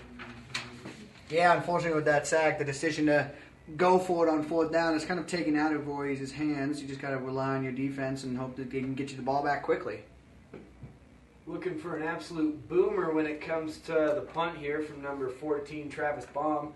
Number 6, Waldy Riley back to field this punt for the Lampkins. No misfortune against him, but if he wanted to fumble it, I would not be opposed. That is a very short kick there by Travis Baum. A net of maybe 20, 25 yards. Definitely looked like it came off his foot in a shank. Well, that's tough to see, too. Didn't have much of a rush on him, not much pressure. You'd definitely like to see him get a better punt off. Nonetheless, from the 42-yard line, here comes the Lampkin offense. Just over 4 minutes left in the game. Legacy almost needs a 3-and-out to really have a legitimate chance in this game.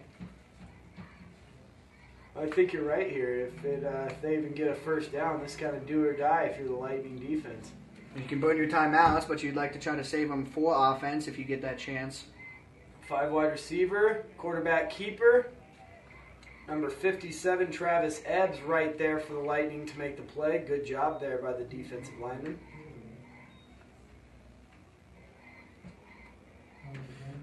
Second and 9 now for the Lampkins from the 44-yard line. 3:50 to play left here at North Stadium.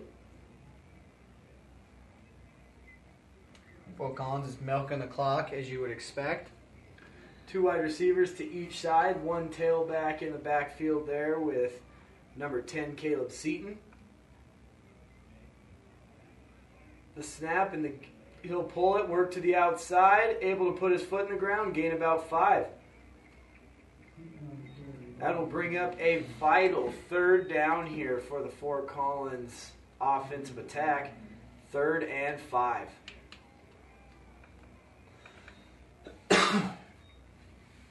This play is absolutely huge. Can't really give up a first down here and have much of a shot anymore with right at the 3-minute mark here at North Stadium. Yeah, this is one of those defensive plays where you hope defensive leaders like Jake Bublis can really fire up his team right here and just almost just will them to almost get this stop right here. 5 wide receivers set. Thurgood in motion. Looks like there'll be a timeout taken by the Lampkins. Looks like the play clock was running down there. The coach figured he'd just get the timeout instead of deal with that 5-yard penalty. You understand why, too. Ramifications of this drive are huge.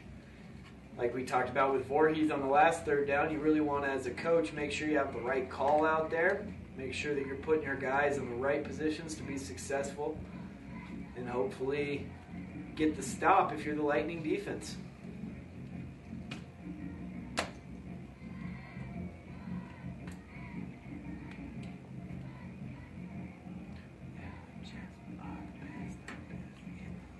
Even with the outcome of this game kind of looming. The cheerleaders and student section are definitely both still going wild here, trying to will the Lightning team to a victory.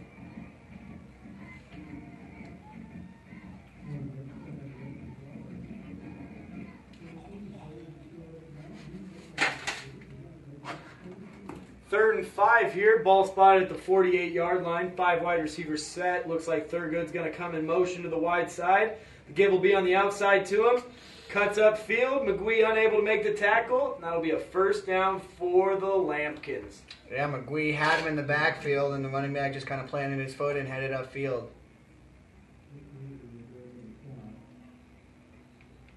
You got to give number 1 of Fort Collins a lot of credit there. I mean, he knew the situation. He knew the time on the clock, and he did what he had to do to get that first down.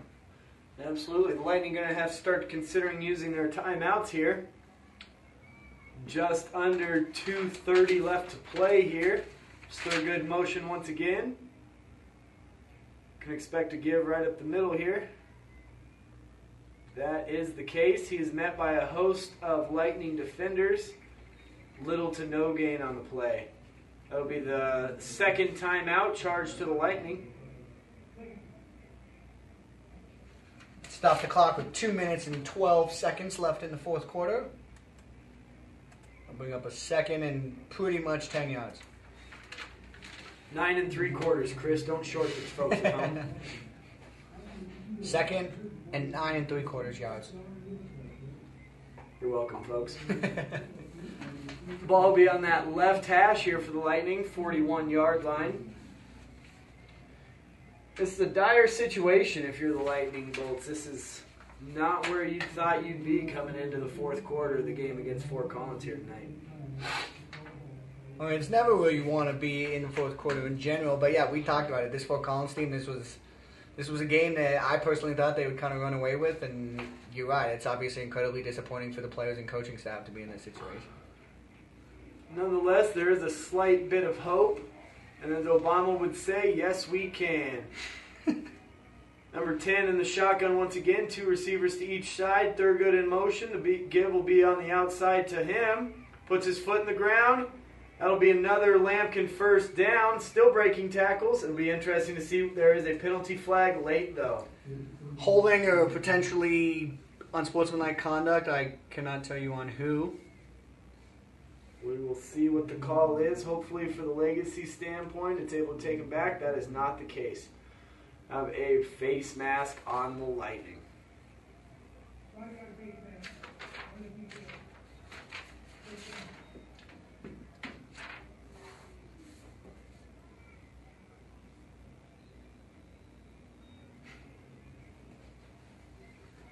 .204 left, just under 2 minutes actually. Clock's running at about $1:55 left in the game. Ball at the 19-yard line in the middle of the field for the Lampkins.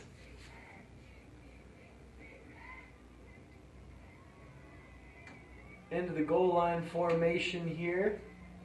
Quarterback doing a great job taking his time, waiting until the back judge begins his 5 count. That's begun. Here's the snap. The give will be up the middle to the fullback. Met at the line of scrimmage, short gain on the play. Looks like the third and final timeout will be taken by the Lightning here.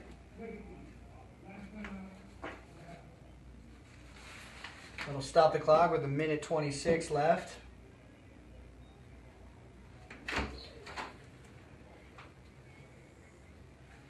With about 30 seconds of play clock and going on to second down, they can take about a minute off the clock. So, best case scenario, if you're Legacy, you get the ball around 26 seconds left. Best case scenario, there isn't much of a best case scenario at this point. Lightning are in a tough spot here, down 14-7 to the Lampkins of Fort Collins. Yeah, it's one of those. I mean, you can obviously hope and pray for a turnover, but if I were Fort Collins, I would maybe just think about QB kneeling in. I mean, you're obviously going to net some negative yardage, but it kind of takes all the risk and the what ifs out of the question if you were to run it. So it looks like they will actually line up and run the ball. Goal line personnel once again, 2nd and 9. The Lightning will be unable to stop the clock from here on out. Thurgood in motion to the wide side. will be to the tailback, number 3, Calvin Johnson. Looks to bust it outside. Loss of about 3 on the play. Number 15, Jake Bublitz on the tackle. Will it be too little, too late for the Lightning defense and team?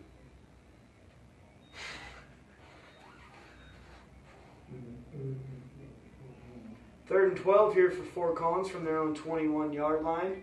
From the Lightning 21-yard line, we are officially now below 1 minute left to play in the game here.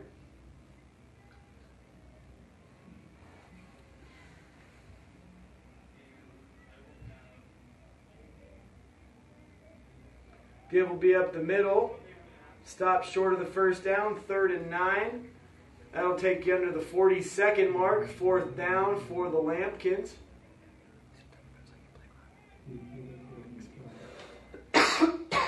Does not seem... I don't know if the Fort Collins Lambkins actually have to run another offensive play here. 4th and 10 now. Under 20 seconds left to play. Ref is looking at the clock. Looks like there's about a 5-second difference, so it looks like they will take a timeout here with 7 seconds left to play. Timeout taken by the Lampkins.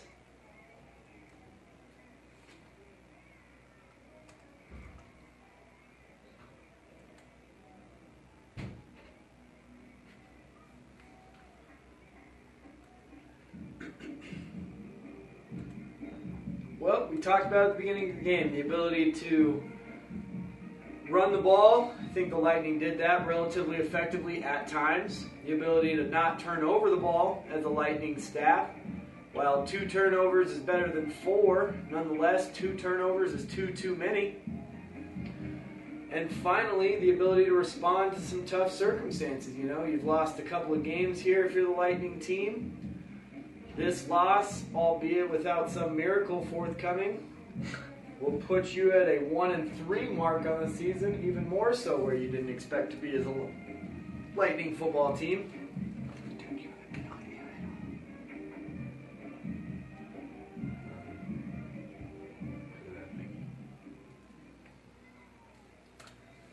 Kick is up and good. The 40-yard field goal will all but cement the game with 2.7 seconds left to play here as the Lightning now trail 17-7. Yeah, I mean, we definitely did touch on it earlier in the week. It's probably been a tough week for a lot of these kids, losing their starting quarterback with a pretty severe knee injury. We knew Yosh was more than capable of doing it. They just kind of came out kind of flat-footed, and they didn't really look fired up. They didn't look ready to play, and it's unfortunate that it took them till halftime to really kind of charge their motors and really play winning football. And we saw the turnovers in the first half, and you never like to make excuses, but losing your quarterback, losing your kind of emotional leader on the team, it can be difficult, but you got to find a way to really kind of fight through that and just kind of replace him in any way you possibly can. And so it's tough. This was definitely a game that the Lightning probably should have won. Fort Collins is not the powerhouse that they've been in the past, and obviously Legacy came in struggling as well, but they, on paper, are the better football team. But Fort Collins came and they came to play tonight. Absolutely, and this is going to be a very tough pill to swallow if you're that Lightning football team. As a coaching staff, as a whole set of seniors, as a team that really had some high expectations for this year, both individually and and that'll really sum up what the Lightning staff or the Lightning team has faced this year. Ball be down at the 23 by number 23, Connor Connolly. The offense will have a little bit of time here with 1.7 seconds left on the play clock. See if the Lightning choose to huck it up and go for the good old-fashioned Hail Mary, or if they just decide to take the knee and let things lie as they are. Yeah, this loss is particularly discouraging considering the schedule that is still ahead for the Lightning. They still have to play Pomona, which is one of the top teams in the state. Ralston Valley is also very good. Absolutely. Not really a good place to be no matter what way you look at it. First down here, only 2 linemen running. The pass will be completed underneath to number 34, Fidel Paris. Going from side to side, a big block by number 81, Aaron Edwards. All things said, it'll be a 20-yard completion, but not enough for the Lightning to make any significant damage.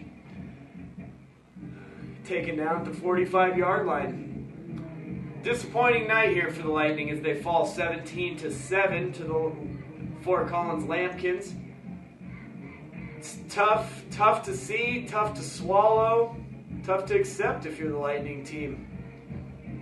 You know, you got homecoming next week, which is hopefully the emotional boost that you need, but if you weren't able to find anything today, coming out with a 1-2 record on the season, playing against a team at home on a Thursday night, I don't know what you're looking for motivation. The Lightning did not have it tonight, though. Yeah, I mean, you know, I know some people don't believe in moral victories or small victories, but, you know, if you're the Lightning fan and you're the coaches, maybe one thing you can preach to your players, you know, Monday afternoon practice is do not, never underestimate your opponent. I mean, we talked about it, Fort Collins was winless coming in, but they're still football players. They still are competitive players, and nobody likes to lose. So it's just maybe your classic example of underestimating your opponent when you come in, maybe not really giving them full respect, and it kind of bit you on this one. Well, for whatever the reason, I think you're right. You nailed something on the head. The Lightning team did not really seem to come out with the kind of momentum, and energy that you need to have in order to win these kind of games. And no doubt, this is the 4th game of the season now. It's a Thursday night game. There's definitely some changes that need to be made, and the Lightning did not step up and make those today. It's number 7, Skylar McGwee, getting after his boys in there a little bit. You hope that it's enough to motivate him. And that's kind of what you're looking for. I mean, it's tough as a player to be fired up for a game and to lose a game that you should definitely win. But, you know, you got to have leaders like Skylar and Jake Bublitz who really step up and kind of hold this team together. And, I mean, obviously that's what the coaches are there for too, but the connection and kind of responsiveness from players doing it, it definitely goes a long way, and they're going to have to be pumped up for next week's game. I mean, the homecoming, the crowd's going to be insane.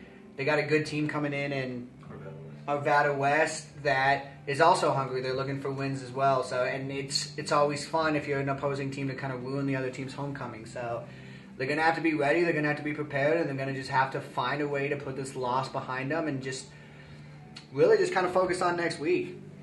Well, and you know, the thing is we've talked about it a few times now, and no need to beat a dead horse, but this obviously isn't where you want to be as a team. You know, sitting at a 1-3 record, I don't think there would have been many within the Lightning faithful that would have thought that this would be the way that things turned out. But the reality is this is where you're at, this is your record, and where you go from here is kind of the choice of your team. You know, those seniors you mentioned, the leaders on this team, it's time for them to step up and make a change if that's what they want. Nonetheless, as we've mentioned, next Friday night, 7 p.m. here at North Stadium, we will be having the Lightning homecoming. Their opponent will be the Wildcats of Arvada West. As always, if you're unable to be at the game here in Broomfield, don't hesitate one bit to jump online at chassa.tv/legacy. We will, as always, be broadcasting the game right here if you're unable to make it. Finally, we'd like to thank you once again for tuning in with us tonight. Thank you to our sponsors, Silter Har, as well as Play On Sports. My name's Nick Edwards, signing off. And I'm Chris Brown, and we will see you next week. Thanks, Lightning. Yeah, I don't think any... For a little while there. When did you actually hit that button, though? I think there was more commercials on it, too. I don't really remember. Yeah, it could have been. It could have been.